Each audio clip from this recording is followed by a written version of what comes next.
गीदड़ और ऊंट की कहानी। बहुत पुरानी बात है। एक जंगल में दो दोस्त रहते थे। एक था गीदड़ और दूसरा था ऊंट। गीदड़ काफी चालाक था और ऊंट सीधा। यह दोनों दोस्त घंटों नदी के पास बैठकर अपना सुख दुख बांटते थे। दिन गुजरते गए और उनकी दोस्ती गहरी होती गई। एक दिन किसी ने गीदड़ को बताया कि पास के खेत में पके हुए तरबूज हैं। यह सुनते ही गीदड़ का मन ललचा गया, लेकिन वह खेत नदी पार था।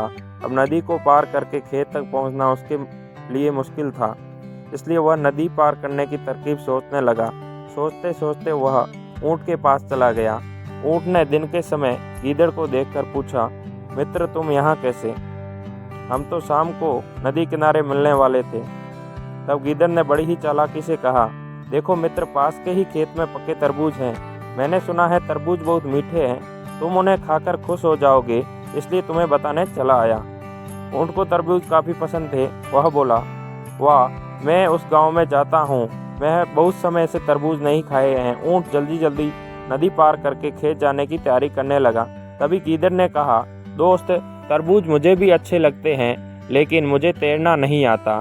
तुम तरबूज खा लोगे तो मुझे लगेगा कि मैंने भी खा लिए। तभी ऊंट बोला, तुम चिंता मत करो, मैं तुम्हें पीठ पर बैठाकर नदी पार करवाऊंगा, फिर साथ में मिलकर खाएंगे। ऐसा कहा, ऐसा ही किया। खेत में पहुंचकर गीदड़ ने मन भरकर तरबूज खाए और खुश हो गया। खुशी के मारे वह जोर जोर से आवाजें निकालने लगा। तभी ऊंट ने कहा, तुम शोर मत मचाओ, लेकिन वह माना नहीं। गीदड़ की आवाज़ सुनकर किसान डंडे लेकर खेत के पास आ गए। गीदड़ चालाक था, इसलिए वो जल्दी से पेड़ों के पीछे छुप गया। ऊंट का शरीर बड़ा था, इसलिए वो छुप नहीं पाया। किसानों ने गुस्से के मारे उसको बहुत पीटा। किसी तरह अपनी जान बचाते हुए ऊंट खेत से बाहर निकला। तभी पेड़ के पीछे छिपा हुआ गीदड़ बाहर आ गया। गीदड़ को देखकर ऊंट गुस्से से बोला, तुम क्यों इस तरह चिल्ला रहे थे? गीदड़ ने कहा, मुझे खाने के बाद चिल्लाने की आदत है, तभी मेरा खाना पचता है। इस जवाब को सुनकर ऊंट को गुस्सा आया, फिर भी वह चुपचाप नदी की ओर बढ़ने लगा। नदी के पास पहुंचकर उसने अपनी पीठ पर गीदड़ को बिठा दिया। इधर ऊंट को मार पड़ने से मन में गीदड़ बहुत खुश हो रहा था। उधर नदी के बीच पहुंचकर ऊंट ने नदी में डुबकी लगानी शुरू कर दी। गीदड़ डर गया और बोलने लगा, यह क्या कर रहे हो? ऊंट ने गुस्से में कहा, मुझे कुछ खाने के बाद उसे हजम करने के लिए नदी में डुबकी मारनी पड़ती है।